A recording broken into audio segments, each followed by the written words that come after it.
Aegon s'était maintenant approprié 2 des 7 couronnes, mais il n'allait pas avoir l'occasion de conquérir les autres. Pour la première fois depuis des milliers d'années, les rois avaient mis de côté leurs querelles et avaient réuni leurs forces contre un ennemi commun. Mon ancêtre, le roi Loren de la maison Lannister, était le chef de la plus riche des familles des 7 couronnes. Quand le roi Loren conjugua ses forces avec celles de Mern de la maison Gardeneur, roi du Biais, ils disposèrent de l'armée la plus puissante de l'histoire, surnommée le Point de Fer. Elle avait pour but d'anéantir le prétendu conquérant. Mais si un point de fer pouvait écraser la tête d'un guerrier, il aurait été risible de le brandir en direction de bêtes ou d'oiseaux.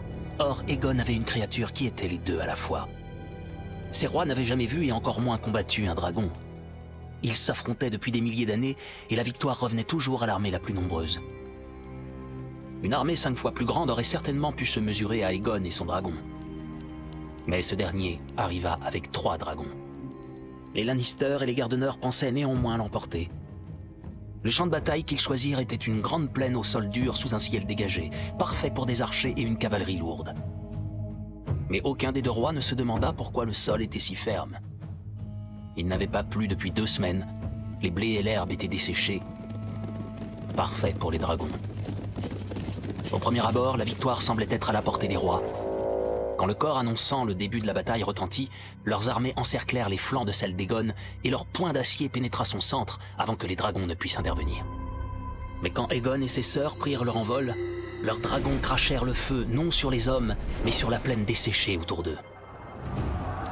Le poing d'acier se desserra jusqu'à ne plus être qu'une main tendue demandant grâce. Aegon l'avait promis, il ne ferait pas de quartier. Plus de 4000 hommes périrent dans les flammes. 1000 hommes purent s'en échapper.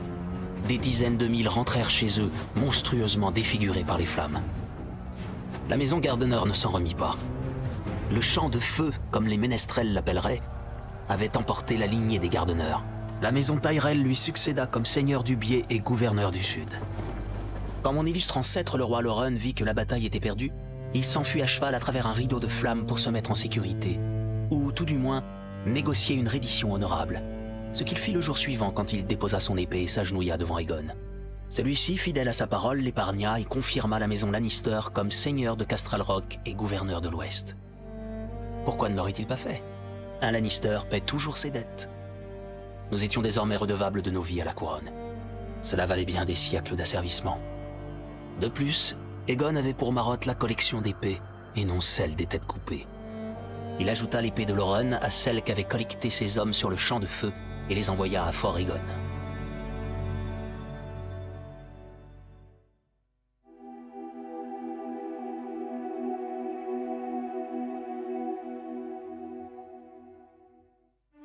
Presque tout le sud étant entre les mains d'Aegon, le seul bastion qui pouvait résister aux conquérants était le nord, si le nord voulait s'en donner la peine. À l'inverse de nos rivaux du sud, les Stark rois de l'hiver n'avaient pas fait du nord un seul royaume pour la gloire ou pour l'or. L'un et l'autre sont rares ici. Ils l'avaient fait pour survivre. À Westeros, seul le nord se souvenait du temps où ceux qui décimaient les armées étaient bien pires que des dragons. 1000 ans auparavant, le soleil s'était couché sur les 7 couronnes et la longue nuit avait commencé. Des êtres inconnus avaient émergé de la neige et des glaces, les marcheurs blancs. Ils ne voulaient pas de couronne, ne parlementaient pas, n'épargnaient aucune vie, et les morts marchaient avec eux. Voyant l'humanité menacée d'extinction, un Stark partit à la recherche des enfants de la forêt, les premiers êtres à peupler Westeros. Il les convainquit de s'allier à ces mêmes hommes qu'ils avaient combattus jadis. Ensemble, ils repoussèrent les marcheurs blancs jusque dans les contrées de l'éternel hiver, les isolant des 7 couronnes avec le mur, une muraille de glace, de pierre et de terre, de 100 lieues de long sur une hauteur de presque 700 pieds. Ils y établirent la garde de nuit. Des frères jurés dont la mission était de défendre les vivants contre les morts, leurs vœux abolissant leurs titres et effaçant leurs crimes. Après la longue nuit, le Nord tenta d'oublier qu'il faisait partie d'un continent. Était-ce par fierté? Était-ce par ignorance? On ne sait jamais avec le Nord. Mais les rumeurs sur les dragons d'Aegon allaient bon train. Torrhen Stark, le roi de l'hiver, réalisa qu'il ne pourrait plus oublier Westeros et convoqua ses bannerets à Winterfell. Ils furent nombreux, les imbéciles, à faire fi de la menace, tandis que les autres pariaient sur le temps qu'il faudrait au sud pour brûler. Torrhen les fit taire, en leur ordonnant de rassembler leurs armées pour descendre en force vers le sud.